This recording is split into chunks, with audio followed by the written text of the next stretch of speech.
You're just dead weight, Nate snarled, yanking the ticket from my hand. I should have brought Maddie instead.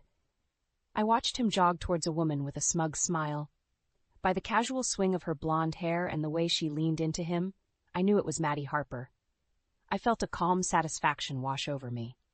Taking out my phone, I texted, Phase 1 complete. Hours earlier, at our apartment in Chicago, Nate had thrown his clothes into a suitcase, barely looking up. This trip is long overdue, Evie, he said, his tone meaning more pressure than excitement. Sure, Nate, I replied, folding his shirts neatly. I can't believe we're actually doing this. Our relationship had always been complicated.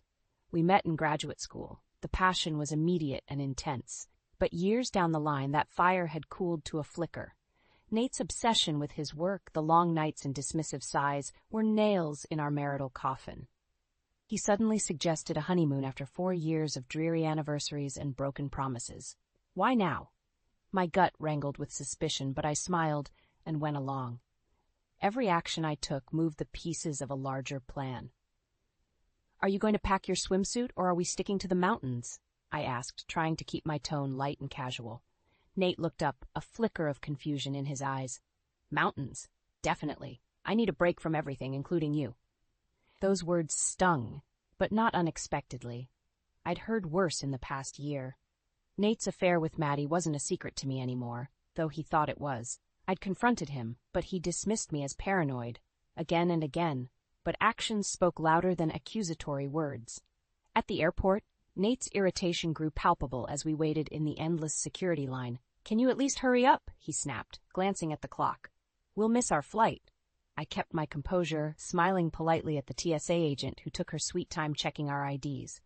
Nate impatiently tapped his foot, oblivious that this trip wasn't destined to be another of his getaways.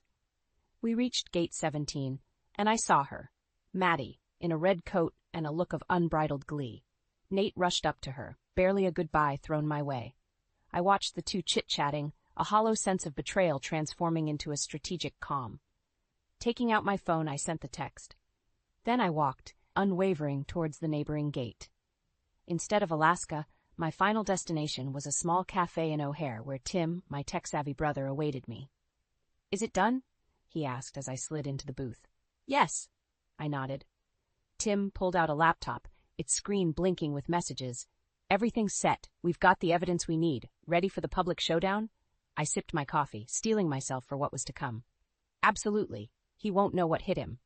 We watched Nate and Maddie pass by, engrossed in each other. They were blissfully unaware of the storm building around them, but they'd soon feel its full force. Looking at my reflection in the cafe window, I didn't see the hurt wife. I saw the woman ready to reclaim her strength, not through tears and tantrums, but through calculated justice. I glanced back at Tim. Let's go. Time's ticking.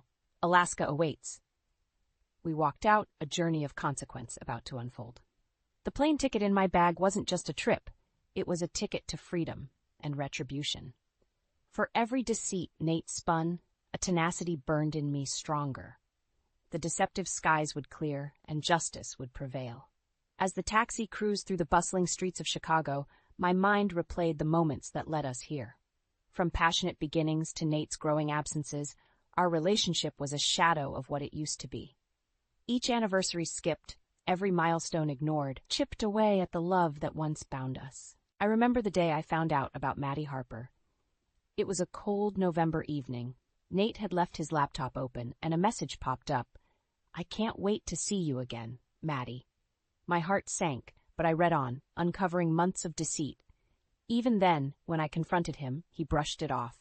You're paranoid, he had said, eyes never leaving his screen. There's nothing between Maddie and me. She's just a colleague. Months later, I found a selfie of them in our car. Care to explain this? I demanded, shoving my phone in his face. He barely glanced at it. It's just a friendly picture. You're reading too much into it, Evie. Despite his dismissals, I felt the cold, hard truth in my bones. Nate Stone had checked out of our marriage a long time ago, but I wasn't going to let this slide. I needed to reclaim my dignity, and for that, Nate had to face music. The taxi pulled up to Tim's apartment. He was waiting outside, a concerned look on his face. You okay? Tim asked as I stepped out. I'm fine, I replied, trying to keep my voice steady. Let's get to work. Inside, his apartment was cluttered with tech gadgets and wires, a stark contrast to Nate's pristine office space. Tim pulled out a chair for me. "How do you want to do this?" he asked, opening his laptop.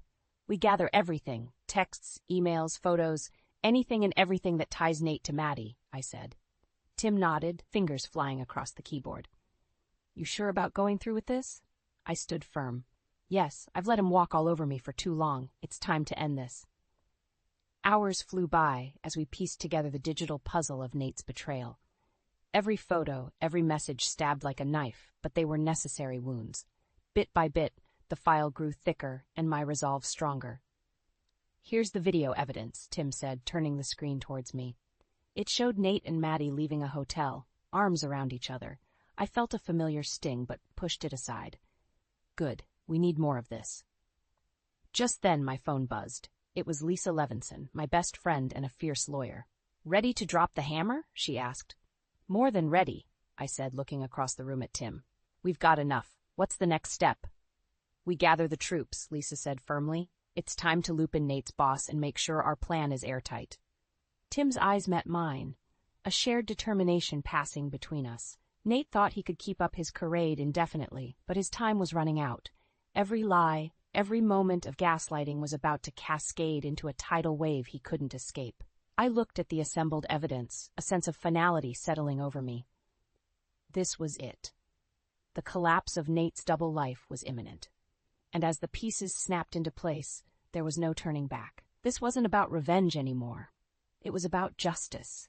And Nate Stone was about to get a hefty dose of it. Tim's fingers danced across the keyboard, pulling up more and more evidence against Nate.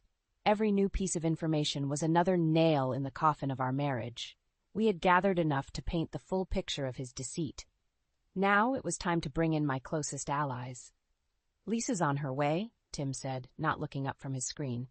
He was so focused, every click another bullet loaded in our arsenal. Minutes later, Lisa swept into the room, her presence commanding. She dropped her bag on the table and flashed a determined smile. "Let's make sure Nate doesn't wriggle out of this." "Look at this," I said, pushing a file towards her. "Emails, texts, even photos. It's undeniable." Lisa grinned. "He's going to wish he never crossed you, Evie." "I need him to face the consequences, Lisa. Not just for me, but for every lie he's told." She nodded, setting down a stack of legal papers. "We've got grounds for a solid case. Infidelity, emotional distress, you name it." Tim's phone buzzed. "Mark's in," he said, glancing at me. "Nate's boss wants to meet us. He didn't look pleased when I told him what Nate's been up to." A surge of determination washed over me. Good, the more eyes on this, the better. Tim looked concerned for a moment. "You know this could ruin Nate professionally. Is that what you really want?" I met his gaze steadily. "He ruined our marriage. It's only fair his actions have consequences." Hours blurred by as we fine-tuned our plan. Calls were made, meetings arranged. Everything was aligning perfectly. But amidst the planning, my mind frequently drifted back to Nate's dismissive attitude. The way he brushed off my concerns, his blatant disregard for our relationship. A vivid memory resurfaced of our last anniversary. I'd set up a candlelit dinner, dressed in his favorite outfit. He'd walked in, eyes glued to his phone, muttering a quick, "Not in the mood, Evie," before retreating into his office. The sting of that moment fueled my resolve. As the sun set, we wrapped up our preparation. I turned to Lisa. "Tomorrow, we confront him in Alaska. Everything needs to be perfect." "Nate won't know what hit him," she assured. Tim nodded, packing up his laptop. "I'll be there early to set up the tech, every angle covered. And I'll handle the legal side," Lisa added. I looked between my two closest allies. "Thank you, both of you. This isn't just about Nate anymore. It's about reclaiming my life." Lisa placed a hand on my shoulder. "We've got your back, Evie. Always." The night air was crisp as I left Tim's apartment. The skyscrapers of Chicago loomed overhead, but I felt taller, more confident than ever. Nate thought he could undermine me, brush me aside. Tomorrow, that illusion would crumble. Back at my apartment, the silence was deafening. But it was a silence filled with anticipation, not loneliness. I wasn't the same Evie who had begged for Nate's attention. I was stronger, ready for whatever came next. The next morning, we headed towards the airport. My luggage was light, but my heart felt heavy with the weight of what was to come. But there was no turning back now. As I walked towards the gate, I imagined Nate's smug face turning to shock, to desperation. He'd finally understand the gravity of his actions. Alaska awaited, and so did the reckoning. I pulled out my phone one last time before boarding. "Everything set?" I texted Tim. "Locked and loaded," came the reply. I smiled, slipping the phone back into my bag. This was it. My journey to retribution and reclaiming my life had begun, and Nate Stone's world was about to come crashing down. As our plane neared Alaska, my gaze drifted out the window. The mountains below were cold and unyielding, just like my resolve. Tim had arrived earlier and was already setting up. Lisa was seated next to me, flipping through our evidence one last time. "Nervous?" she asked, eyes not leaving the papers. "Not really," I said. "I've been waiting for this moment too long to be nervous now." Arriving at our destination, Tim greeted us with a tight nod. "Everything's in place. Nate and Maddie are at their hotel, unsuspecting." The tension between Nate and me had been at an all-time high leading up to this trip. Every word exchanged was laced with animosity. Yet, he acted like this trip was a normal vacation. His capacity for deception was astounding, but his arrogance was his downfall. Nate's surprise honeymoon arrangements at first seemed perfect. Almost too perfect. A 5-star lodge, private mountain tours. He didn't realize his perception of control was a glaring mistake. I wasn't here to enjoy the sights. I was here to dismantle the facade he'd built. "Evie, you okay?" Tim's voice broke my thoughts. I nodded. "Just preparing myself." We walked into the hotel lobby, the lavish interior starkly different from the cold reality about to hit Nate. From across the room I spotted him.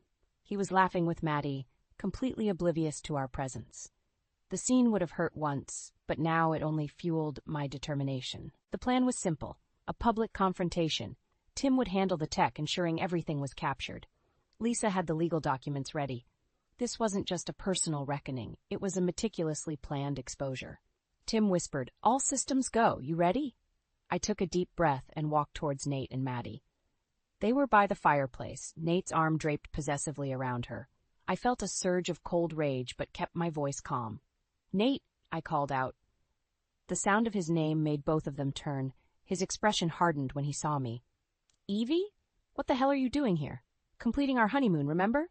I replied, stepping closer. "But I think we need to clear some things up first." Maddie looked confused, then wary. "Nate, who is this?" Nate's face twisted, a mix of anger and panic. "This," he spat, "is my wife, Evie, unfortunately." I ignored the sting of his words and nodded to Tim, who began recording. "Maddie, it's time you learn the truth." Nate tried to cut me off. "Evie, don't do this here. Not now." "Oh, but now is perfect," I said, pulling out the file. "Emails, texts, photos. You've been cheating on me for months, Nate, and you need to face the consequences." Maddie's eyes widened, then narrowed at Nate. "Is this true?" Nate tried to bluster his way out. "Maddie, it's not what it looks like." "She can see exactly what it is," I retorted, tossing the photos onto the table. "You've manipulated and lied to both of us. It's over, Nate." He lunged towards me, but Lisa stepped in, placing the legal documents between us. "Time to face the music, Nate," she said, voice icy. "You'll regret this," Nate hissed, eyes darting around as if looking for an escape. "Not as much as you'll regret underestimating me," I replied. "Tim, how's our audience?" Tim held up a phone. "Nate, meet your boss. Mark's watching right now." The color drained from Nate's face. "Evie, please, don't do this." "It's already done, Nate," I said. "This is just the beginning." As the reality of the situation sank in for Nate, I felt an overwhelming sense of liberation. The mountains of Alaska loomed in the background, a fitting witness to the end of Nate's mountains of lies. This confrontation was the first step towards reclaiming my life, and I intended to savor every moment of it. Nate's face drained of color, his eyes wide with shock. He tried to form words, but nothing came out. I watched him, feeling a cold satisfaction. This was just the beginning. Tim kept recording while Lisa handed Nate a pen. "Time to face the consequences, Nate. Sign these," she commanded. Nate's hand trembled as he took the pen.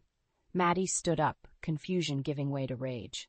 "How could you do this, Nate? To both of us?" "Don't listen to her, Maddie. It's not what it looks like," Nate stammered, desperately trying to salvage the situation.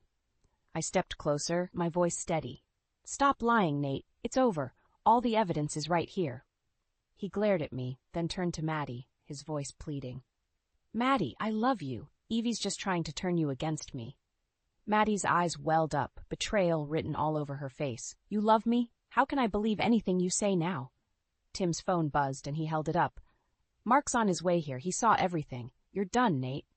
Nate's shoulders slumped, the fight draining out of him. He threw the pen on the table. Fine, I'll sign. Happy now? Lisa placed the divorce papers in front of him.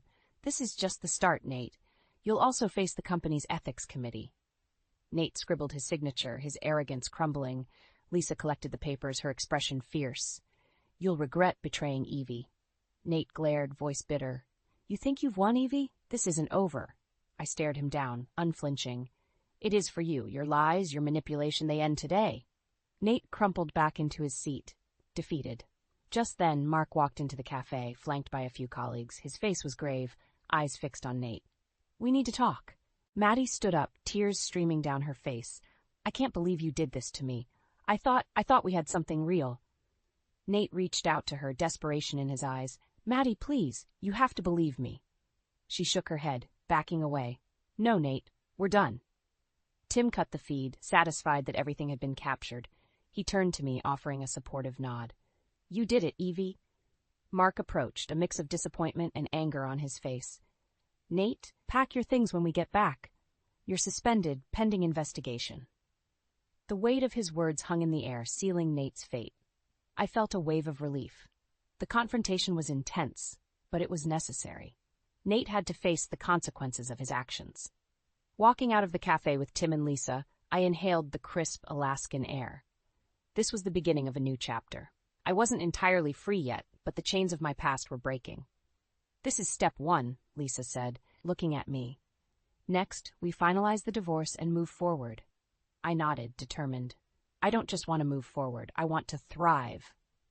Tim smiled, wrapping an arm around me. And you will. We'll make sure of it. As we walked down the street, I felt lighter, a sense of liberation taking root. The road ahead was still long, but I was ready.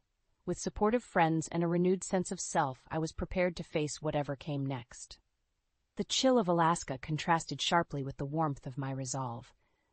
Nate's deceit had crumbled, and from the rubble, I would build something stronger, more resilient. For the first time in a long time, I felt truly alive. And as we headed back to Chicago, I knew one thing for certain.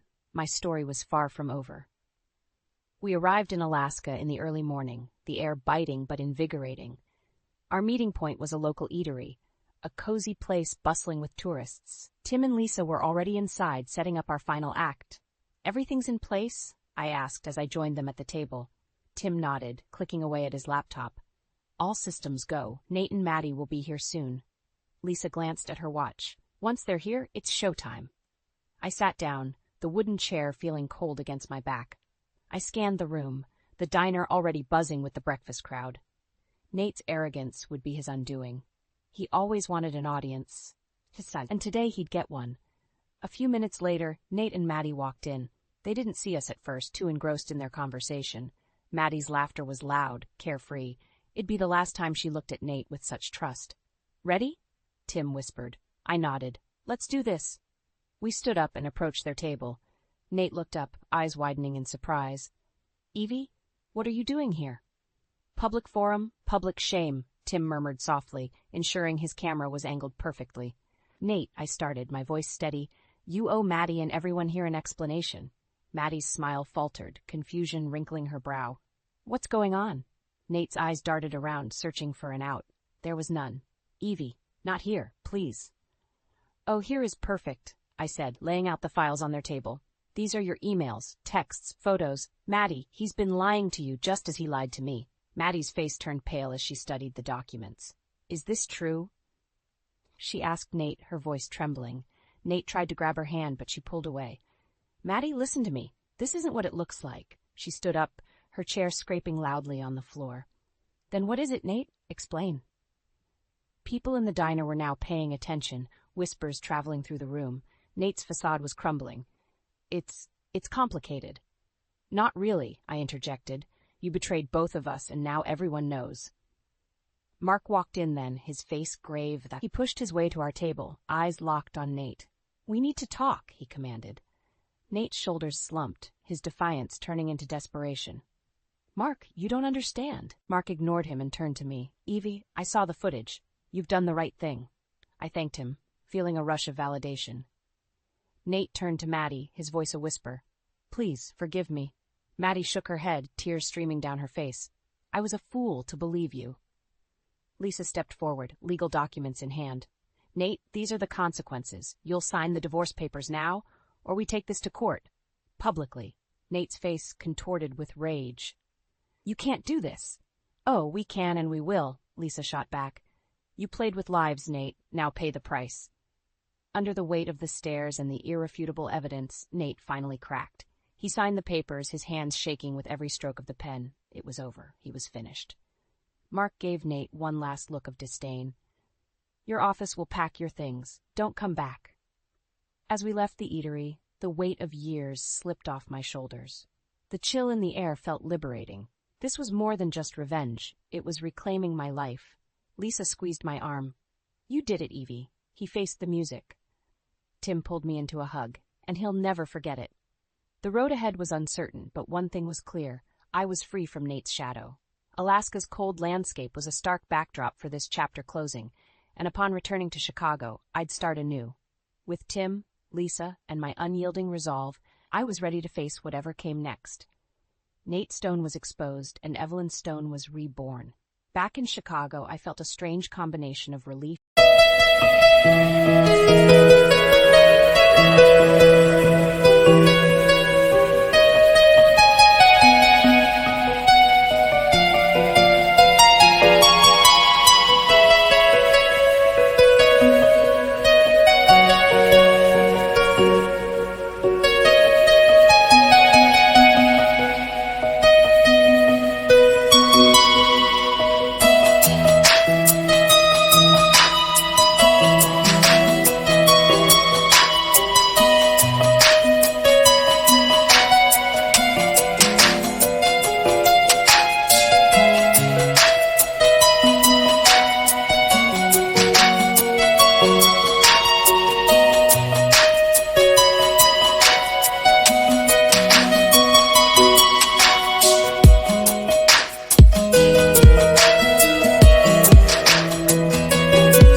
and exhaustion. Nate was exposed, but the aftermath had just begun. I met Lisa at her office, ready to tackle the next steps. "Here are the finalized divorce papers," Lisa said, sliding them across her desk. "Once he signs these, it's legally over." "And if he refuses?" I asked, though I knew the answer. "He won't. Not after everything. He knows his position is weak," Lisa assured me, her confidence unwavering. A knock interrupted us, and Tim entered with a file folder. "Got the receptionist at Nate's office to pull his work emails, more leverage." I took the folder, glancing through the contents. "Perfect. We'll need all the ammunition we can get." Later that afternoon, Nate's name flashed on my phone. Reluctantly, I answered. "Evie." His voice was a mix of anger and desperation. "We need to talk." "We have nothing left to say," I replied coldly. "Sign the papers, Nate. It's over." "You think you're so clever, ruining my life like this?" His tone turned vicious. "You'll pay for this." I felt a surge of defiance. "You brought this on yourself. Accept the consequences." I hung up, meeting Lisa's approving nod. "He'll crack. He always does." The next day, Nate showed up at Lisa's office, his smug demeanor replaced by desperation. He tossed the signed papers on her desk. "There. Happy now?" "You have no one to blame but yourself," Lisa retorted, not even looking up from her desk. "Get out, Nate," I said, my voice steady, "and don't contact me again." He stormed out, slamming the door behind him. I felt a sense of finality. It was truly over. Lisa picked up the papers, leafing through them. "With these signed, you're free, Evie." As the legalities wrapped up, I focused on rebuilding my life. I found a modern, cozy apartment downtown, a fresh start away from the ghost of Nate. Moving in, I felt a sense of self-reliance that had been missing for so long. One evening, as I unpacked, Tim and Lisa came over, bringing takeout. We sat on the floor, surrounded by half-open boxes and the scent of pad thai filling the room. "Your place has potential," Tim said, slurping noodles. "Like you." I smiled, feeling a warmth that had been absent for years. "Thanks, Tim. It's good to start fresh." Lisa raised a glass of wine. "To new beginnings." As we clinked glasses, the future felt wide open. My career picked up as well. Without Nate's constant dismissiveness, I thrived at my marketing firm, gaining recognition and respect. The emptiness that used to gnaw at me was replaced by a relentless drive. One evening, Lisa and I planned a hiking trip to the Grand Canyon, a celebration of newfound freedom. As we mapped out our route, she looked at me seriously. "You've come a long way, Evie. I'm proud of you." I felt a swell of gratitude. "I couldn't have done it without you both. This is just the beginning." As we toasted to our upcoming adventure, I felt truly at peace for the first time in years. Nate's shadow no longer loomed over me. The path ahead was bright and full of promise. For the final time, I allowed myself to think back to that tumultuous confrontation. Nate had been dethroned, his facade ripped away, and I had emerged stronger, more resilient.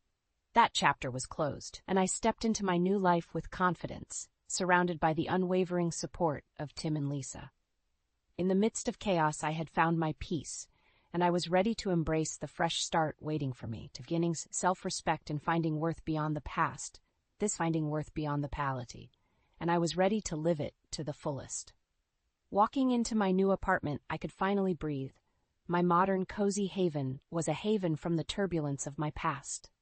The sleek furniture and minimalistic decor were a stark contrast to the cluttered mess of my life with Nate. I rolled up my sleeves and got to unpacking the last of the boxes when my phone buzzed with a message from Lisa. "Drinks tonight? Celebrating your new life?" "Definitely," I texted back. I glanced at the clock. Just a couple more hours to sort through some lingering work emails, then I'd be ready to toast to freedom.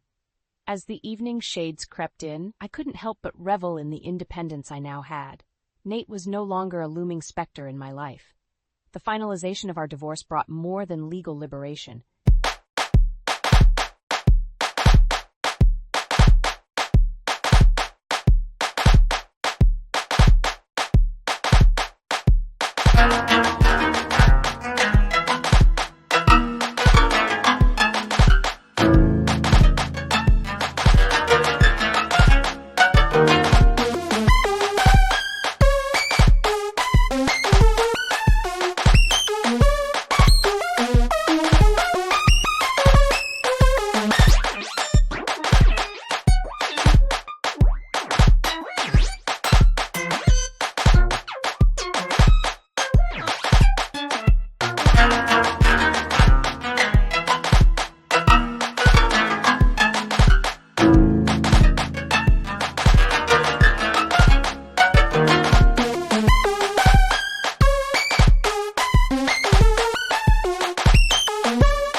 reinstated my sense of self. My brother Tim dropped by minutes before Lisa arrived. He set a bottle of wine on the counter. "How's the new place treating you?" "It's perfect," I said, genuinely smiling. "Feels like home already." "We knew you could do it, Evie." His eyes softened. "Ready to put the past behind you?" "More than ready." Lisa walked in, holding a tray of appetizers. "All right, let's get this party started." We settled in the living room, glasses in hand. The easy camaraderie between us was punctuated by laughter and plans for our upcoming hiking trip. For the first time in forever, the weight on my chest felt lifted. "So the Grand Canyon," I said, clinking my glass with Lisa's. "Think we'll make it to the bottom and back up without killing each other?" Lisa chuckled. "I'm pretty sure we've survived worse." Tim raised his glass. "To fresh starts and finding our worth." "To fresh starts," I echoed, and we all took a hearty sip. The days flew by rapidly. My marketing firm took off, thanks to the newfound focus and energy I poured into it. Each project was a step further from the shadow Nate cast on my life. The sense of accomplishment replaced the empty feeling I used to carry. The night before our hiking trip, I packed my bags meticulously, making sure I had everything needed for the adventure. Lisa dropped by to double-check her list with mine. "Everything set?" she asked, checking her own backpack. "Yep," I replied. "I can't wait to disconnect from everything for a bit." We flew out early the next morning, the flight buzzing with excited tourists. The feeling of anticipation mingled with a sense of something more profound, a true, symbolic journey into new beginnings. The Grand Canyon's vast expanse greeted us, its beauty awe-inspiring and humbling. Standing at the edge, I felt a rush of emotions. This trip wasn't just a vacation. It was a testament to my resilience. As we trekked down the well-worn paths, Lisa and I bantered to keep our spirits high. Somewhere along the trail, we paused to take everything in. The breathtaking beauty around mirrored my internal transformation. By the time we reached the bottom, the surrounding stillness offered a rare chance for reflection. We set up camp, and under the starlit sky, had a minor celebration of our own. "I never thought I'd find peace in this chaos," I admitted, glass in hand. Lisa responded without missing a beat, "To fresh starts and finding our worth." We clinked our glasses, the moment signifying more than words could express. Hiking back up the canyon, filled with camaraderie and quiet determination, I felt nothing but gratitude. The struggles, the pain, all had led to this moment of tranquility and self-assurance. As the sun set on our final night, everything seemed to fall into place. The past was behind me, and an open future awaited. With the support of true friends and a rekindled spirit, I embraced my fresh start wholeheartedly. The light breaking over the horizon of the canyon mirrored the dawn of my new life, full of potential and promise.